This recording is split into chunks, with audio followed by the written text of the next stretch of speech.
Stop it. Real Andy Lee. Let's talk about China because we got to talk about China. It's a huge story. I think we have enough. And I'm frustrated by this. You're frustrated by this. I can tell. But I think we have enough to drop this government. And the more that comes to light, the more it seems is being covered up. The rapporteur who's being tapped to investigate this is not investigating this in a meaningful way. They're not. And it's wild. Anyway, Andy Lee is looking at some aspects of this. She says, the mandate set by Justin Trudeau for the special rapporteur, David Johnston, doesn't actually include the election period when CSIS captured a conversation to transfer funds from the PRC to the Trudeau Foundation in 2014. Cool. It would be a conflict of interest. Why? Because he was the Governor General till 2017. Yep. So during the period of time when China was already interfering in Canada, he was already playing an active role in the government. He was targeted, potentially. Right? Here's Andy Lee, and she's got the source said the Canadian Security Intelligence Service CSIS captured a conversation in 2014 between an unnamed commercial attaché at one of China's consulates in Canada and billionaire Zhang Ben, a political advisor to the government in Beijing and a senior official in China's network of state promoters around the world. And Justin Trudeau says the mandate of the independent special rapporteur, David Johnston, has been announced. He'll assess the impact of foreign interference, recommend next steps, submit regular reports, and more to make sure Canadians can have confidence in our democracy. I still think Poilievre should appoint his own special rapporteur. Here's one quick fact. And then one more quick fact. This is from the announcement. So this is Justin Trudeau's announcement about the special rapporteur. This was March 21st. That's yesterday. And Prime Minister Trudeau announces mandate of independent special rapporteur. And so this is a bit of a long article. But this first point, and the point I'm about to make, I think invalidate and exclude Johnston as being somebody who should be considered for this role. Quick fact number one, the Right Honourable David Johnston is an accomplished Canadian public servant and law professor. He served as the 28th Governor General of Canada from 2010 to 2017, an important role in Canada's democracy. I agree. So in light of CSIS capturing a phone call between the PRC and somebody looking to transfer money to the Trudeau Foundation, and in light of the fact that he was the Governor General during that period of time, and in light of the fact that here he is in June 16th, 2006, when he was the president of the University of Waterloo, he was opening a Confucius Institute, right? And I've read this before on the show recently. I won't bore you with it, but there he is in the center. There he is. And it says the University of Waterloo, Renison College, and Nanjing University, a highly rated Chinese research university, signed a letter of intent on June 13th to establish a Confucius Institute at Renison. To be operated jointly with Renison, the institute will be the second in Canada. The other is at the British Columbia Institute of Technology, and one of over about 50 worldwide. So there you go. I think that excludes him. If he's intimately involved in Canadian democracy already, that could make him a target. He's not unbiased. He's not arm's length. He's involved in this. He's opening Confucius centers. What? How can that be possible? So I have a bit of a problem with him acting in this role and the fact that he's 81. And what assurances do Canadians have that he's not in mental decline? Right? Does he know? Would he know if he was? How could we test? How could we find out? How could we be assured? Andrew Coyne says, oh my, so yesterday, this is funny. Yesterday I told you that in the House, Mr. Mark Holland, he's the government leader in the House, the Liberal government leader, he made a statement saying Pierre Poilievre was offered and declined a briefing from CSIS about the electoral interference. And I said that wasn't true. Poilievre's office said that wasn't true. So now he had to walk it back. So yesterday he walked it back. And he says, oh my, Holland now admitting that he gave the wrong information to Parliament. Poilievre was not offered a classified intelligence briefing. It's a full-on route. So everybody's yelling and going, oh, right. Here is Senator Don Plett, and he's sharing this. He's asking about conflict of interest. And like Governor General or former Governor General Johnston, being in a conflict of interest if he was investigating the period of time when CSIS intercepted that call between those two people funneling money to the Trudeau Foundation. If he was looking at that, people would rightly say there's a conflict of interest here. But there is a conflict of interest here. And Trudeau himself, as the beneficiary of some of this money through the Trudeau Foundation and directly maybe in Papineau, who knows, but there's some very sketchy bits of information that we've found out, exclude him from choosing the person who is investigating this, which is another reason why I think Poilievre should appoint his own rapporteur. Still. And I absolutely know that Poilievre has been sent my video talking about the idea. So he knows about it. He's just not doing it. So, all right, fair enough. Whatever. Do what you're going to do, Mr. Poilievre. Senator Plett, I'll read this quote, and then I'm going to play this part. Okay, so Plett quotes in his tweet, quote, "You don't need a Harvard law degree to know that Prime Minister Trudeau has a blatant conflict of interest with Beijing's interference in our elections and democracy, even though the Prime Minister directly benefited from it. He wants to establish what is investigated and what Canadians get to know." And yeah, it's very concerning. Here is the rest. It's a 6-minute back and forth questioning this point. So it's worth the watch, but I'll just show this kind of highlight here. Well, as I said, he's the beneficiary. Trudeau. Why did he return hundreds? Why did the Trudeau Foundation return hundreds of thousands of dollars of money that they clearly thought the foundation should not have received? And now we find out that the Prime Minister himself has received thousands of dollars of donations from very questionable sources to his own riding. For the past 3 weeks, we've seen Liberal MPs filibuster at committee to block the Prime Minister's Chief of Staff from saying what she knows about the Beijing interference. And then they say it's political when the opposition asks questions. Yesterday, the Trudeau government threatened that a motion before the other place to compel Ms. Telford to testify could well be a matter of confidence, obviously to get Jagmeet Singh on side. This morning, the PMO says Ms. Telford will appear before committee, but also seemed to warn that she wouldn't have much to say. This is a farce, leader. The Prime Minister doesn't need the former Governor General or any made-up special rapporteur to tell Canadians the truth about what he knew. He can tell Canadians the truth. Instead, we've seen the Prime Minister completely unable or unwilling to answer straightforward questions, leader. If the Prime Minister had and has nothing to hide, he'd be able to answer questions, wouldn't he? If he had nothing to hide, he wouldn't keep bending over backwards to keep the truth from coming out. Don't you agree, leader? Senator Gold. I agree. I do. I agree. It seems fishy. It all seems fishy. And are we going to get to the bottom of it? Not if Trudeau and Jagmeet Singh can help it, right? And goodness me, they're doing everything they can to bury it. The rest of the world is noticing Canada's electoral interference as well, or the Chinese electoral interference in our elections. And the Spectator in the UK is writing about it. Cheryl says, unlike any muted reporting from CBC, paints a disturbing picture of Trudeau for allies, how Justin Trudeau's government was compromised by the CCP. Here's the Spectator. And it says, Justin Trudeau's government has been compromised by the Chinese Communist Party, and Canada's democracy is in jeopardy. This is a startling claim, all the more so for the fact that Canadian intelligence officials are the ones making it. Over the past month, a series of leaks from within CSIS, the Canadian Security Intelligence Service, has stirred up an astonishing storm. In November, it was leaked that a clandestine CCP network had funded and infiltrated the campaigns of 11 candidates in 2019's federal election. Trudeau reacted to November's leak by having his staff tell the press that he had confronted Xi Jinping about the claims at a meeting during the G20 conference in Bali. Extraordinary footage then emerged of Xi accosting Trudeau about the leaks before walking off, muttering that the Prime Minister was very naive. Details of the interference were then murky, but further leaks early last month claimed that Trudeau was in fact briefed about the CCP network, which allegedly involved more than a dozen aides, a standing provincial politician, unelected officials, and donors before the 2019 election, and not just after. Intel suggested that large sums changed hands, election law was breached, though there's no police investigation, and Trudeau's Liberal Party were the beneficiaries.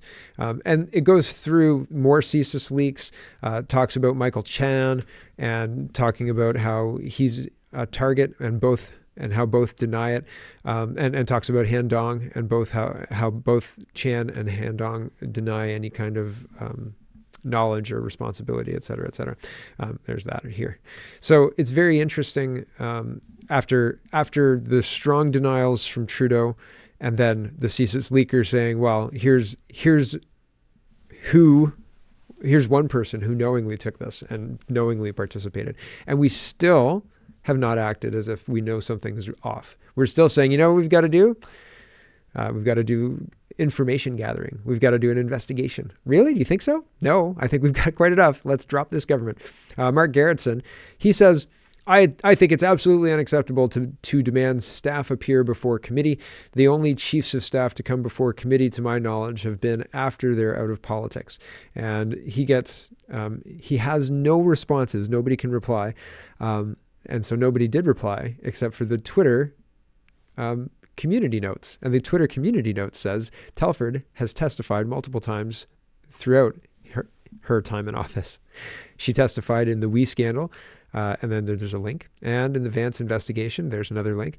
There was a bipartisan support to hear her testify. Do you find this useful? Yes. So pretty interesting stuff. And I think there's other examples of her testifying in the House or in committees. There's no reason to keep this under wraps unless you're super, super guilty. If you weren't guilty, you'd say, yeah, we've got to get to the bottom of this. We don't want foreign interference in our elections. And if you're not guilty, you say, we've got to have an investigation into, did this happen? Where did this happen? Were they effective? I feel like we need to get to the bottom of this, find out what Sidewinder was talking about and more. Here's Mark Garrettson again. He says, hey, Pierre Poilievre, these death threats Han Dong is getting is all on you and your rage farm MPs. I don't think so. I think that we need to end this government, and then we need to figure out what to do with the Chinese infiltration into our elections. Really. And we need to have a mature, grown-up conversation about how we want our democracy to evolve. Not led by Justin Trudeau or Han Dong or any of the people who are pretending to be outraged about racism in the face of Chinese interference in our election. Racism, Chinese interference in our election. That's the big one, right? Sarah says, the NDP seem to have forgotten their role in Parliament. Watch the Liberal Speaker remind Jagmeet Singh of his obligation to hold the government to account. So here's Anthony Rhoda doing that. I just want to remind the honourable members what question period is about. It's about the opposition holding government to account, not discussing amongst themselves. I just want to remind... I like how raucous. I like how raucous things are. It's fun. Here is the shadow foreign minister asking the prime minister, have you ever been briefed on the activities of Beijing, not CCP, just Beijing, always Beijing, I wonder why, or its affiliates in support of the Liberal Party in any election? Was the prime minister or cabinet ever briefed on candidates being targeted by Beijing? The answer is yes. It's 2 minutes. I'll just play the first minute, probably until the response, because they never really answer the question. They just tap dance around. Mr. Speaker, to the Prime Minister. According to reports in the Globe and Mail, around the time of the 2021 federal election, CSIS outlined a sophisticated strategy to disrupt our democracy and back the re-election of the Liberal Party and the Liberal government. Has the Prime Minister ever been briefed on the activities of Beijing or its affiliates in support of the Liberal Party in any election, and if so, when? The Honourable Minister for Public Safety. Mr. Speaker, I hope all members will appreciate that this government takes allegations of foreign interference very seriously, which is why we appointed independent panels made up of... Blah, blah, blah. It's such a useless thing to listen to these people. And it's unfortunate because if they were actually proposing solutions, but they're just blockading, they're just filibustering, they're just talking. Marco Mendocino can talk to hear himself speak forever, and he'll just talk and talk and talk. Here is Scrum yesterday at 9:32 a.m. and Trudeau's asked about whether this will be a confidence motion or not. Here we go. Will this be a confidence motion? No, it's not going to be a confidence motion. Obviously, it goes to how important the issue of foreign interference is, and I'm actually, pleased to contrast the approach that we've taken, which is with terms of reference for the rapporteur that's going to be coming out later today. People will see that there is an expert process that will dig into this in a non-partisan way, and people can contrast this with the kind of non-partisan. They'll run it by Beijing first. It's cool. Everything's cool. Pierre Poilievre says, after conservative pressure, Justin Trudeau's backed down. His top advisor will be forced to testify. Canadians deserve to know the whole truth. What did the Liberals know and when did they know it? Call an open, public, independent inquiry now. And so here is that. It took weeks of pressure for the Prime Minister to back down and flip-flop, but allow only one of his top advisors, one of the key people who was involved in the campaigns that Beijing helped the Liberal Party win in multiple elections. But what we really need is the full truth. He's named his neighbor, family friend, ski buddy, and member of the Beijing Finance Trudeau Foundation to look into the matter, which is nothing more than a delay. Will he allow Canadians to get to the truth and prevent this from happening again before the next election with a full public inquiry now? The answer is no. The answer is that will not happen. That's not going to happen. No, it's not going to happen. Here's Jagmeet Singh talking about putting pressure on Justin Trudeau to allow Katie Telford to testify. This is part of why that happened, a negotiated agreement where Katie Telford isn't actually going to have to say all that much. Oh, national security, national security, national security. I think they're going to be back doing this again in a few days after Katie Telford's had a chance to testify, and when she says nothing, they'll reintroduce a motion to compel her to actually testify, like answer questions. That's what I think. Here's Jagmeet Singh putting pressure on Justin Trudeau. If Justin Trudeau doesn't stop the obstruction that's going on in committee, if Justin Trudeau doesn't allow his chief of staff to testify, we will force him to do so by voting with the opposition day motion. If Justin Trudeau doesn't stop... Right? So that's a little bit of pressure. He did. And so the next frame, he's looking a little portly, eh? Winter is not, he doesn't do sports in the winter, I guess. Now that Telford is set to testify at the PROC, NDP leader Jagmeet Singh says the CPC opposition motion is useless, which he adds is on brand for a party that is pretty useless. So that's pretty funny, trying to throw those jabs to the CPC after everything that's happened, all the obstruction that's happened. And Queen Paula says that's rich coming from the leader of a party that has less seats than the Bloc. That's pretty funny, actually. Bill Tufts says Trudeau's chief of staff, Katie Telford, to testify on foreign interference at the committee. And it's a National Post article if you're looking for that. Blacklock's reporter says the MPs vote 177 to 147, reject full committee probe of election fraud allegations involving China agents. We take this a step at a time. So the next step will be, we found out XYZ. We think XYZ deserves more exploration, more investigation. And we think that we should have a full inquiry into XYZ, and they'll say no. And that'll be the end of the China thing. That's where we're going. I'm sorry to be the one to tell you, but it is. That's what's going to happen unless there's some kind of bombshell. But we've already heard that the Prime Minister benefited directly and we haven't dropped the government. So I don't know what bombshell could come down that would be bigger than that. What does Katie Telford know? And there's speculation that the last 10 days has been coaching her, right? The voice of the right says serious attempts to shield Telford collapses. Katie Telford will testify. Don't think that this isn't without massive blacked out pages and attempts to conceal the facts and the truth. Surely you already know the narrative. Here's part of the announcement, and the highlighted bit at the end says, while there are serious constraints on what can be said in public about sensitive intelligence matters in an effort to make Parliament work, Ms. Telford has agreed to appear at the Procedure and House Affairs Committee as part of their study. So, right, so benevolent of these leaders to allow their underlings to let us know what they knew. Real Andy Lee is talking about, I think it's Kevin Key, and Doug Ford, Premier Doug Ford says, his chief of staff received a full briefing from CSIS on, it's Vincent Key and election interference. So Doug Ford wasn't briefed, but his chief of staff was briefed. Did the chief of staff brief Doug Ford? And Andy Lee says, of course, Doug is defending Key. Key brought in campaign money for him. In retrospect, it probably would have been a good idea to launch a criminal investigation into the 15 shell companies set up by Vincent Key after he was elected in 2018, because that wasn't weird or suspicious at all, right? And Doug's writing for cover, right? And he is. And so all of this, very interesting. How do you start solving that problem? You don't say, hey, you guys, it looks like you might be working for China. Could you neatly organize how you're working for China and then let us know? Thanks so much. They're going to say, we're not. They're not going to tell us the truth. They're going to hope the public just forgets. Here's University of BC. I think University of BC is working with Huawei, giving over information and data. This is a minute 38. I think it's worthwhile understanding that it's not just provincial politics with Doug Ford and Vincent Key. It's not just municipal politics with Vancouver and Mayor, what was his name? Mayor Sim. I think it's Sim. And it's not just federal politics with campaign funds being funneled all over to different ridings and money being distributed through a clandestine network through the Beijing consul in Toronto. It's not just that either. And it's all, that sounds bad enough, doesn't it? It sounds bad. It sounds bad. But it's also the universities. Here, listen. Dr. Murphy, I have a patent assignment agreement here with me. And the conveying party is your university, the University of British Columbia.